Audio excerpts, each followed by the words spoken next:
November 2023, we have collected 3,524 shillings 423 cents, which is an increase of 17% compared with 225,737,540 shillings in the same period last year.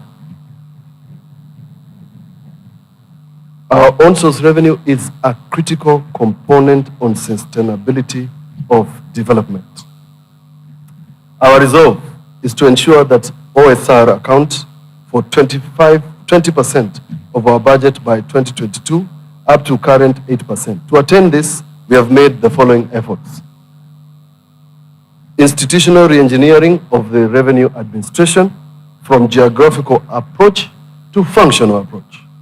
This led to the establishment of 6 revenue divisions to coordinate various revenue streams, namely businesses, licensing, reporting and reconciliation, policy and strategy, land-based revenue, unstructured revenue, and A&A and entities revenue. Leveraging on technology to improve revenue administration through partnership with Safaricom in the deployment of My County App, the first of its kind innovation in the country. Entrenching cashless method of payment for county taxes, fees and charges. D, data-driven revenue mobilization, in which we have undertaken a comprehensive census of business establishments in MAKUENI. This will form a comprehensive revenue payers database, which is in line with international best practice. This exercise collected data from 24,771 active businesses. E, unified billing to ensure all payments due to the county are made once. This will be made possible by creation of self-service portal and customer accounts to ensure you can pay your fees and taxes from the comfort of your handset. We will soon bring to this house a policy to institutionalize the concept of unified billing. The ultimate beneficiary will be the citizens of MAKUENI. F, entrenching ward as the basic unit of revenue administration. G, sensitization of ratepayers on the need for voluntary compliance. H, training and capacity building of the revenue team. In August this year, we had a comprehensive program championed by Commission of Revenue Authority. These measures have led to the improved revenue performance, and we appreciate the support of this County Assembly in encouraging our citizens to voluntarily pay their revenues. On land-based revenue, we have the highest amount of arrears, amounting to over Kenya shillings 300 million. On this note, I urge all landowners to register their properties and pay their rates. The rates for a plot of 50 by 100 in urban areas, the rates for a plot of 50 by 100 is only 4,000 in urban areas, which is a small fraction of the value of the said plots. True warning is in the little things, such as fidelity to the law in the implementation of the County Finance Act. Mr. Speaker, sir, I am grateful to this Assembly for the timely approval of our county planning documents and frameworks. I applaud you for approving the 3rd County Integrated Development Plan, the Annual Development Plan, and the budget. We are committed to ensure that there is strong linkage between policy, plans, and budget. Our nation is known for preparing first-class policy documents, but poor in implementation. As a county, we must overcome this development jinx. The CIDP3, whose overarching goal is a resilient economy for sustainable development, will officially be launched on 14th of December this year. To ensure effective budget execution, each department in MAKUENI County has operationalized a budget implementation committee. These committees, chaired by respective accounting officers, provide a mechanism for budget tracking implementation. In 2022, MAKUENI County was rated the second best county with respect to transparency in budget implementation. This is based on the County Budget Transparency Survey, which is carried out annually by the International Budget Partnership, IBP. In prioritizing people in our development, our vision is to ensure that our citizens participate not only in prioritizing the budget, but also in the development outcomes. On data and evidence-based decision-making, British mathematician Clive Hamby declared, "Data is the new oil."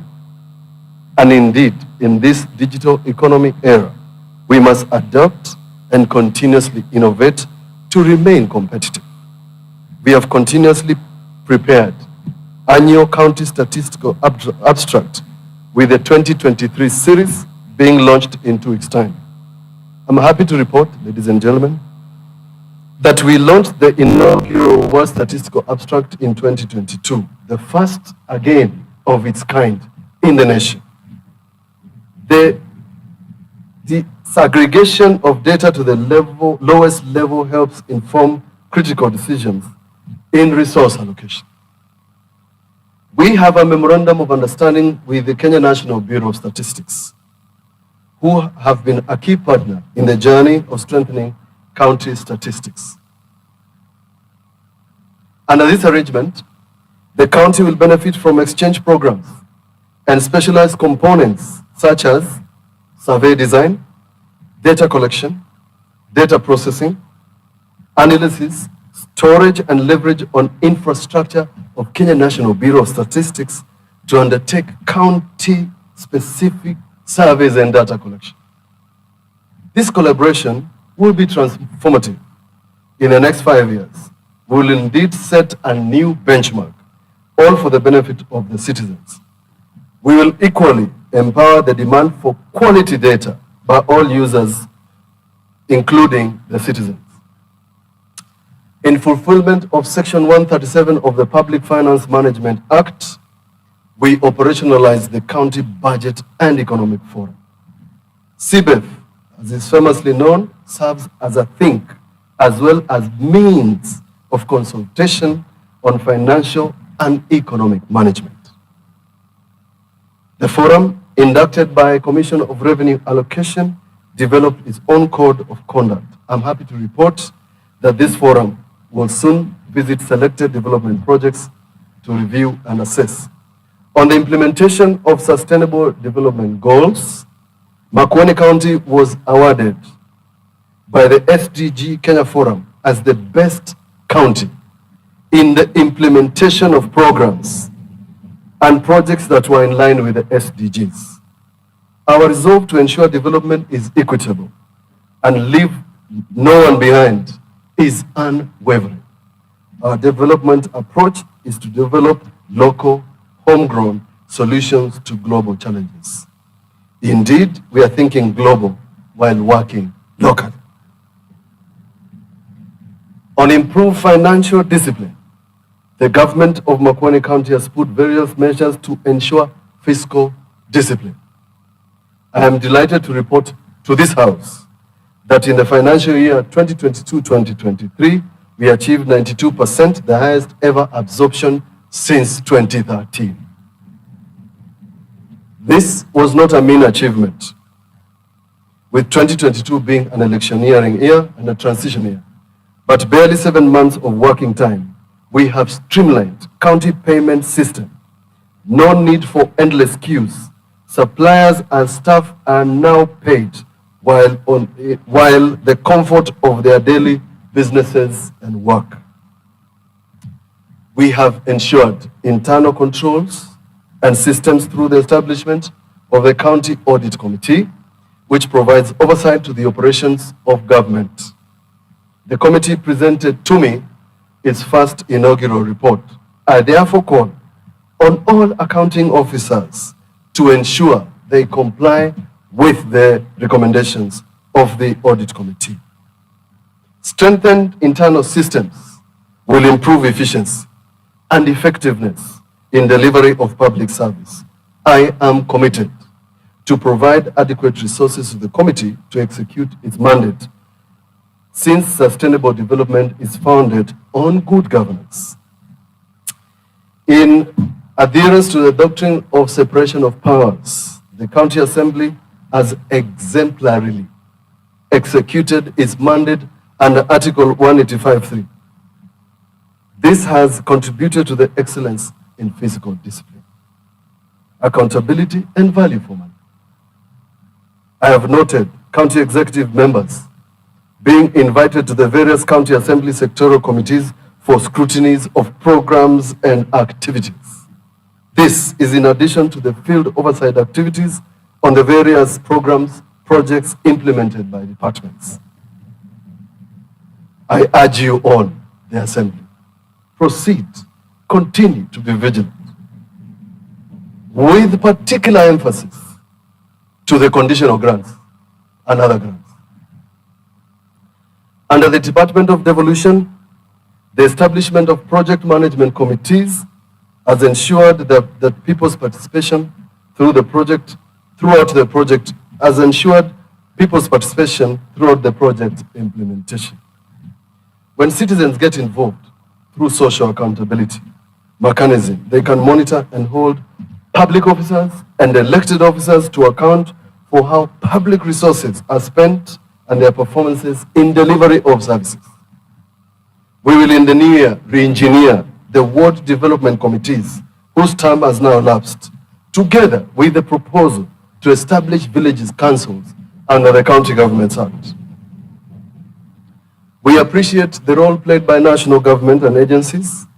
This government has collaboratively worked with institutions responsible for the oversight of our expenditure, such as the Senate, where I have appeared twice, on the extent of national revenue allocated to county governments, control of budget with regard to allocation of finances as per the county budget.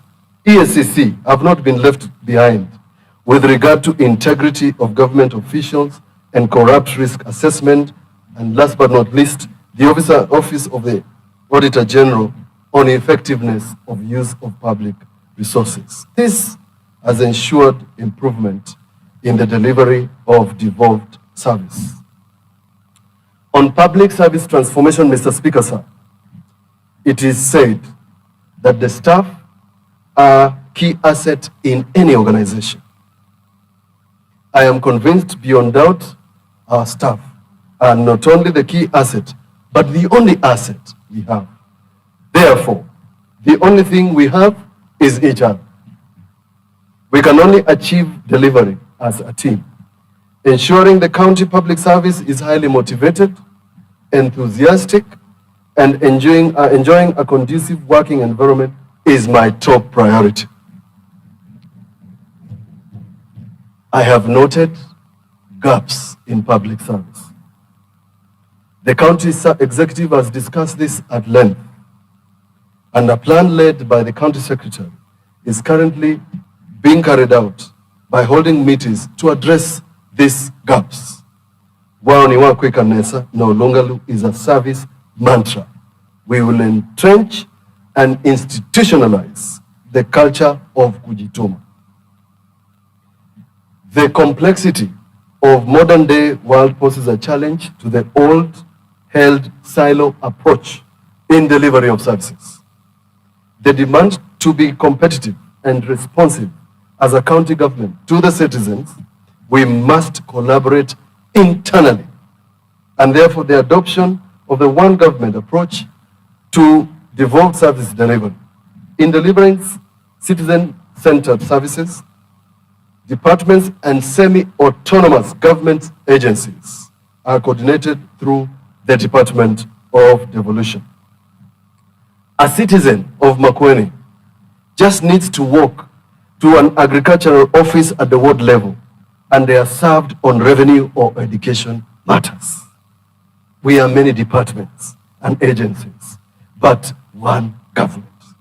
Our primary client, the citizen, just doesn't care which department they expect services from the county.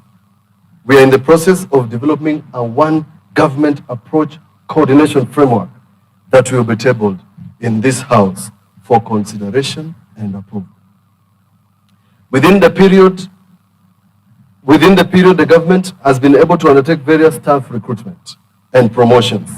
Within the health sector, the government has recruited 31 staff, while 141 of common and non-common cadre have been promoted, as 510 positions have been advertised for promotion. Under education, 1 in 11 CTTI instructors have been certified by NITA. At least 499 ECD teachers have been converted to permanent and pensionable employment terms. We have allocated in the just approved supplementary budget estimates for conversion of the ECD teachers to the correct job group. And to that, I thank this assembly. We will progressively ensure that all staff gratuity is paid within 2 years. These measures and attendant budget will be key towards motivating the staff of MAKUENI County. The past, members, is the past. We must move on. To enhance career progression, we have reviewed the staff establishment in order to address gaps in various departments.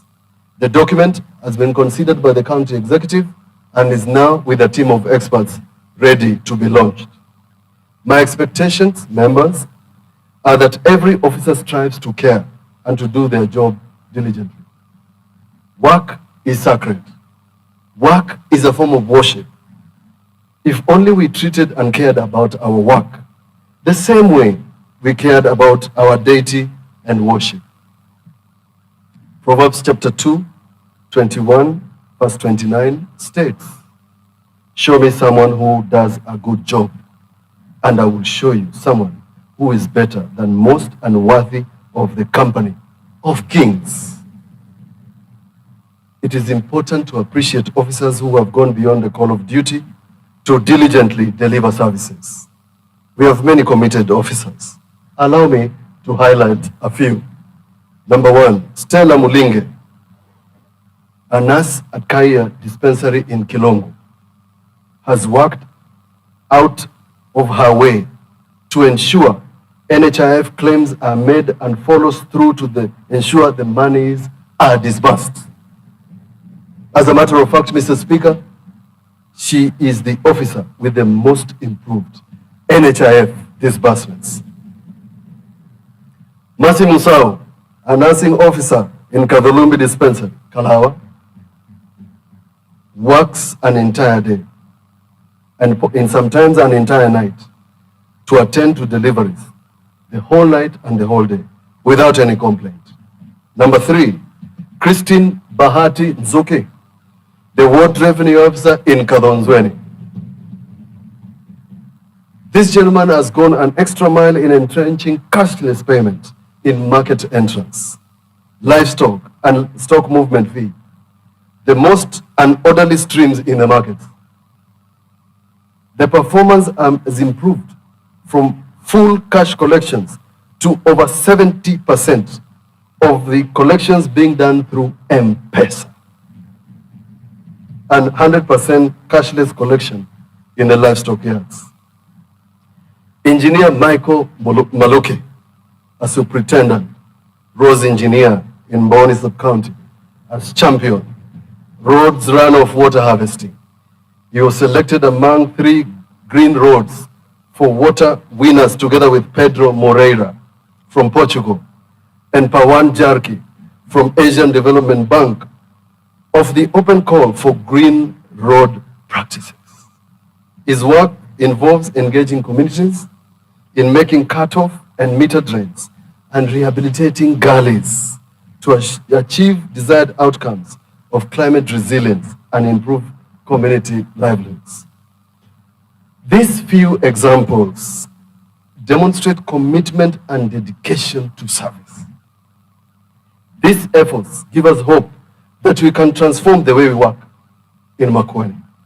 I have instructed the county secretary to ensure all hard-working officers are commended for their efforts. At the same time, we must also sanction poor performance. Everyone must reap what they sow. We must orient performance to focus on the client and realize it is not business as usual. Under my leadership, we will reward performance not based on time in government, but by contribution towards transforming the lives of the people of MAKUENI.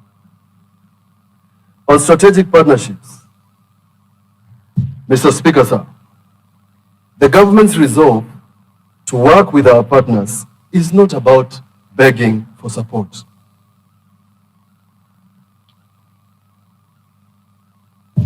And neither is it about privatizing the government, as many might think.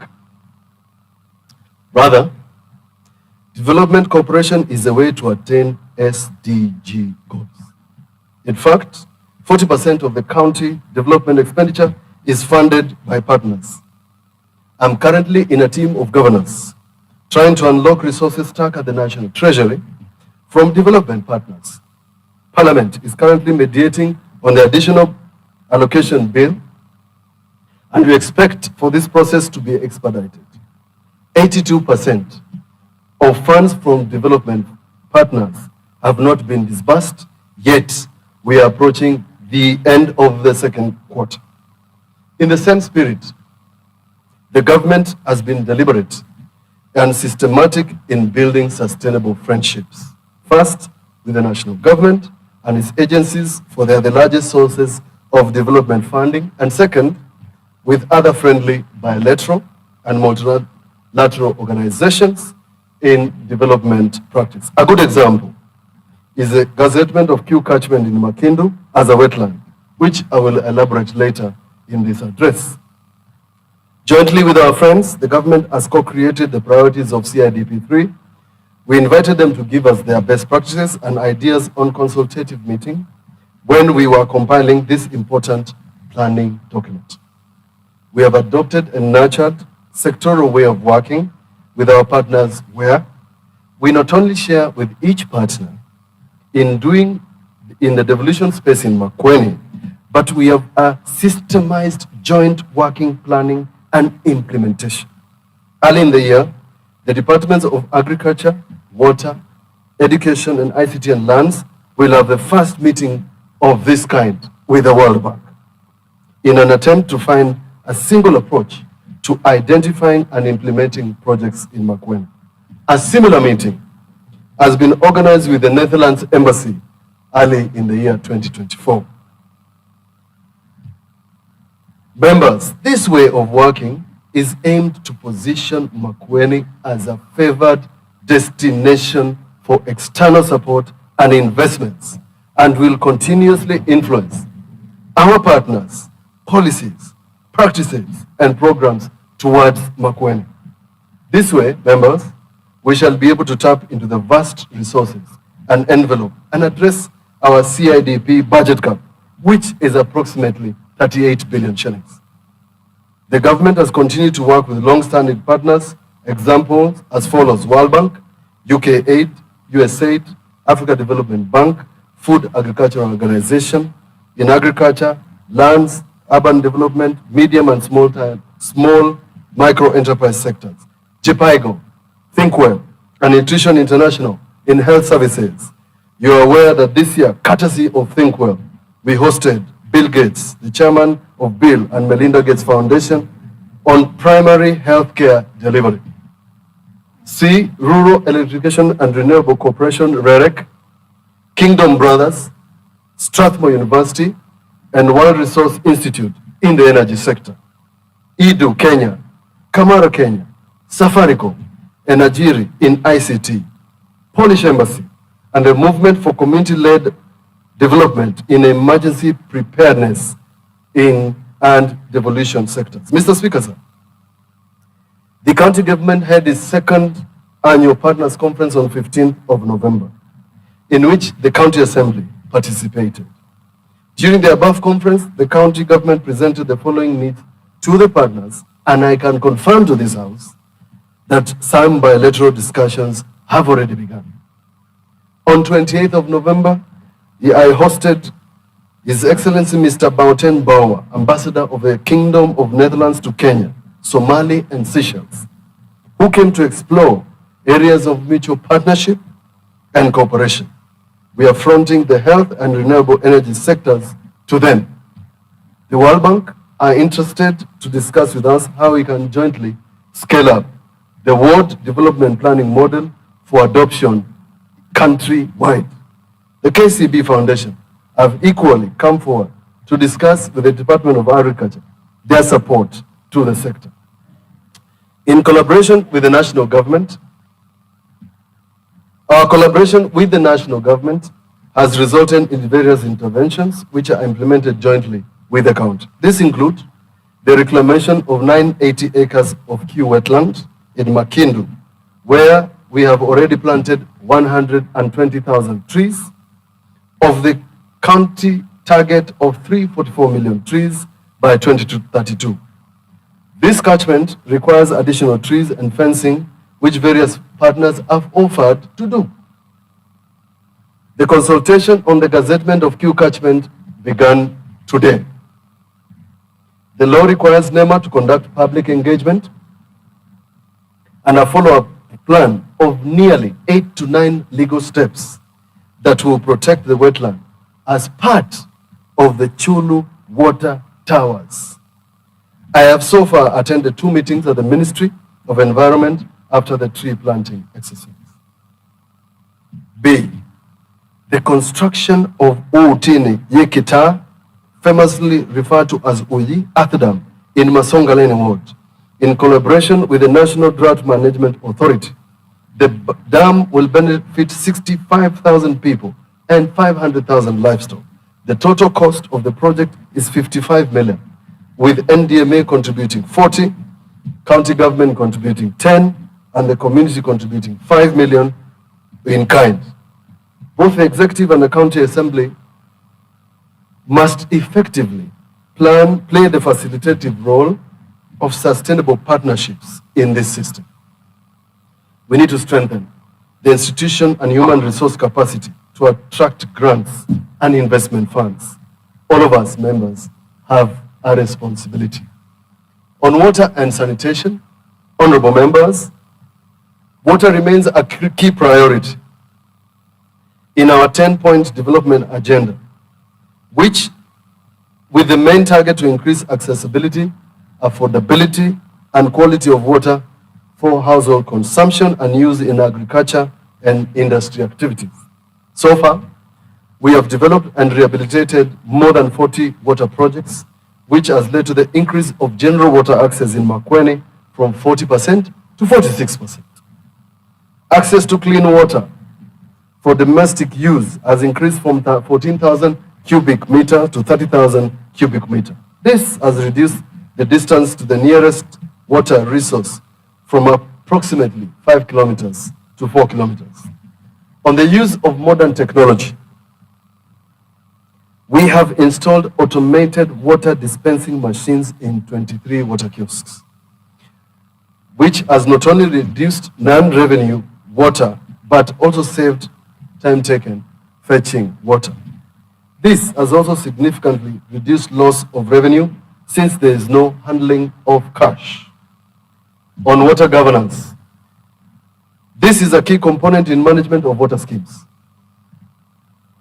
Continuous capacity and training of water service providers as well as water committees on water resource management has boosted sustainability of our water projects. In the past, we have witnessed vandalism of water infrastructure in various areas, through which this assembly and the Water Act must address urgently. This administration has further operationalized the MAKUENI Rural Water Board, MARUWAB, recruited the Board of Directors for Kibwezi Makindu Water Sanitation and Mboni Water Sanitation Company, to improve water management in our universal access agenda. Our commitment in this sector, as anchored in the CIDP 3, is to increase access to improved water sources from 46% to 70%, to reduce average distance to improve water sources from 3 kilometers to 2 kilometers, and to improve urban and rural water governance, liquid waste management, strengthen the sector policy, legal and institutional frameworks. On transforming the agricultural sector,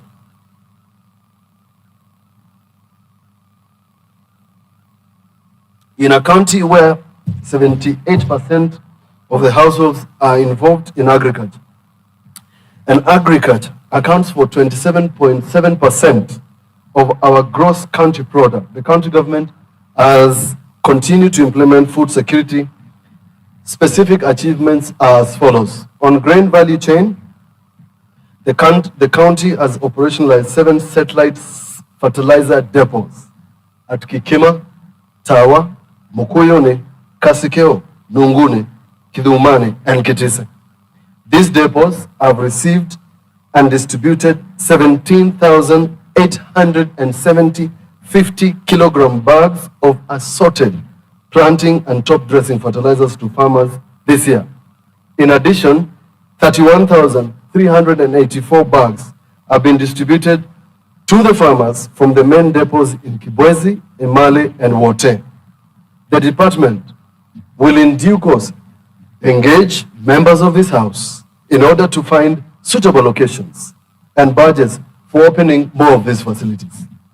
These facilities, members will require personnel and infrastructure to operationalize.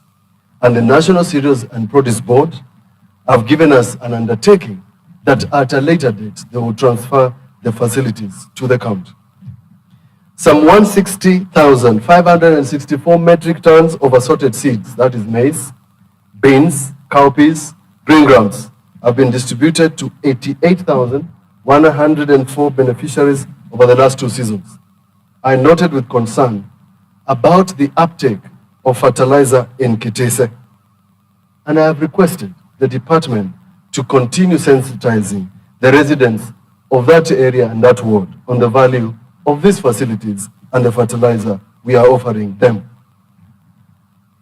On the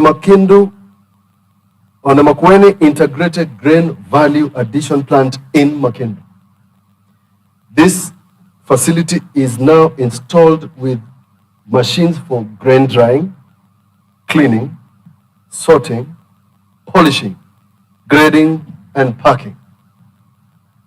The plant will purchase grains from farmers in the region for processing, as well as offer the above services to interested farmers, farmer groups, and individuals. Members, installation of a retail packaging unit that will enable the plant to pack the products in smaller units of 1 kilo to 2 kilos is underway. The capacity of approximately 10 metric tons per day makes this facility a very useful asset for MAKUENI County and possibly the Southeastern Economic Region. We have engaged experts through the Sustainable Urban Economic Development Program, otherwise known as SWED, to look at possibility of engaging partners in this and the MAKUENI Fruit Processing Factory. I am aware that this assembly has been invited to discuss the proposals that we have seen on the Kalamba factory. I urge both the Department of Lands, where this program is running, the Department of Agriculture, and the respective committees of this assembly to interrogate those documents urgently, because it's important for making sure that Kalamba becomes an economic giant for us. On the fruit value chain, the MAKUENI County Fruit Development and Marketing Authority purchased 997,520 kilos of mango and produced 538,945 kilos of puree valued at 38,804,040, of which 222,800 kilos valued at 24,534,928 has been sold. After a long protracted struggle and use of diplomatic channels, ladies and gentlemen and members of this House, we have now managed to operationalize the ready-to-drink line at Kalam. We intend to launch this line early next year. To enhance mango production in the county, various trainings have been conducted with the aim of equipping farmers with new technologies. In collaboration with KEFIS and ISIPE, we are working with farmers to establish areas of low pest prevalence, targeting 10,000 farmers, covering 4,000 hectares in 8 wards. This will add to the existing 4,770 hectares previously established. In addition, we are in discussion with AFA, Agricultural Food Authority, to set up a cold chain and pack house in Kwakadoka in an effort to access international markets for horticultural and fruits value chain. On industrial crops, jointly with the national government, we have distributed 10,000 coffee seedlings to 2 wards. We intend to distribute subsidized fertilizer programs through the satellite depots nearest to those farmers. These farmers participated in the drafting of the coffee development and marketing strategy as well. Members, you may not be aware, we recently took these farmers to a renowned coffee farmer by the name Charles Mutwiri in Meru County. This farmer is also a director of the new KPCU and produces up to 40 kilos per tree bush, coffee bush. The new KPCU visited the Ulima Coffee Factory in Bonnywood and paid farmers 4.7 million shillings out of the coffee cherry fund on the spot. It is unfortunate, members, that the Southeastern Economic Bloc cannot access Kenya shillings 124 million set aside by the cherry fund for coffee farmers in this region. I urge the Agricultural Committee of this House to visit the 1-acre model farm set up in Mulima Coffee Factory for benchmarking. On agricultural mechanization services, approximately 1,463 acres of land were tilled in preparation for planting. 1,437 bales of hay were made and 98 farm ponds excavated. This government procured 1 farm tractor, 2 grass mowers, 2 hay rakes, and 1 baler. These machines will revolutionize and modernize agriculture in the county. On veterinary services, in order to secure livestock assets, the government has continued to conduct strategic livestock vaccinations across the county. A total of 250,000 heads of cattle were vaccinated against foot and mouth disease, lumpy skin disease, pestes de petite ruminates, and contagious caprine pleuropneumonia. About 2,900 dogs were vaccinated towards control and elimination of rabies. In order to support the development of dairy, the county government has continued to support the breeding program where 3,066 dairy cattle were artificially inseminated. On livestock feed, the government prepared and has launched the MAKUENI County Animal Feeds Development Strategy. This strategy supports the dairy value chain as feeding accounts to 60 to 70% of the cost of this venture. Again, I urge the Agricultural Committee to interrogate the above strategy. At the same time, the government has provided farmers with 20,700 kilograms of grass and distributed 215 Gala breeding goats to 112 farmers in Kikumbulu South Ward. This strategy, members, identifies a population of 1,716,000 chicken in MAKUENI. This is a potential income earning value chain for the people of MAKUENI. And I urge, as you discuss the strategy, to find means for getting market for the people who are in this value chain. On the cooperative sector, the cooperative sector gained 686 more members, thus growing its membership from 36,990 to 37,676. The sector registered 4.3% growth in member deposits from 353,421,025 cents to 368,471.02 cents, while loans disbursed to members were 248,655,191 shillings, with repayments done amounting to 155,454 cents.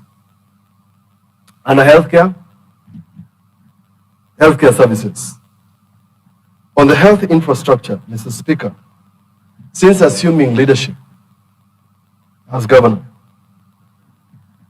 my administration has constructed 3 new facilities and improved and renovated 67 others to improve quality of health. This brings the total of facilities to 241, up from 238. The new facilities are KU, Top, in Kasikeo, Kwandava Dispensary, Ngoma Somba, and Changinyo Dispensary in Kikumbulu South. With support from Safaricom M-Pesa Foundation, the Department of Health completed, equipped, and commissioned Tawa Sub-County Hospital, integrated a maternity wing consisting of antenatal ward, labor ward, postnatal ward, delivery room, theater, and a newborn unit. We have made a deliberate policy, members, to limit the construction of new health facilities. Instead, we propose to equip the existing facilities as a matter of priority. On automation of health services, to enhance accountability and transparency of the health products and technologies, we acquired a digital health commodities management system called MyShameds, which was piloted in 13 health facilities. The pilot phase was a huge success. We should have walked this journey a long time ago. I'm delighted to report to you, members, that we have embarked on a journey to fully automate and integrate all services within the healthcare system. We are in the process of establishing an end-to-end automation of health through the County Integrated Health Management Information System. The system will ensure the following: patient management, health products tracking, revenue management, etc., etc. This, members, will greatly improve transparency and accountability. To this end, we engage the ICT authority, known as ICTA, to undertake a feasibility study on all our health facilities. We got the report, members, and the report has revealed serious gaps in technology and a multiplicity of interventions that are not linked to one another. The health department was operating in serious silos. We must put an end to this. We have made great strides towards healthcare innovation. Through our partner Proxime, a telemedicine technology platform, our health workers are able to use cameras in theater for remote support, teaching, and audit of operations. The department has had several opportunities to showcase this innovation to the world, including the Country Innovation program currently being done in Nairobi. The department has trained and started offering fistula repair services. Since March 2023, the department has screened 120 women and has carried out 41 successful surgeries. This has brought joy to women and families that have lived with stigma and discrimination. One such lady was in the news recently when she recently got married out of the stigma of fistula. On our community health promoters, we have since collected the new kits supplied by the national government for our community health promoters. The Department of Health is expediting the training of these 3,625 CHPs in order for them to use the advanced equipment in their backpacks. We thank the First Lady of MAKUENI County for accepting to champion the CHPs. I have undertaken to ensure that their monthly stipend is paid without delay. The county has already budgeted their stipend of 2,500 per month in expectation of the matching fund from the national government. On health partners, the Department of Health in MAKUENI boasts the largest share of partners in the county. I wish to recognize the robust engagement with several partners in several of our health systems, such as maternal health, reproductive health, neonatal health. One of those partnerships, which I am going to highlight, is the ENI Kenya BV. Our next door neighbors at Kwakaroka have agreed to equip our neonatal unit at Mother and Child with the most modern equipment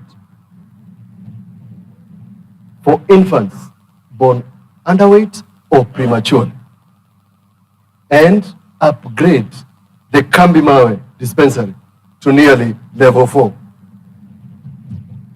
To increase the uptake of services, the department crowned the county first lady, H.E. Anita Mutula, as the reproductive, maternal, neonatal, child, and adolescent health nutrition champion.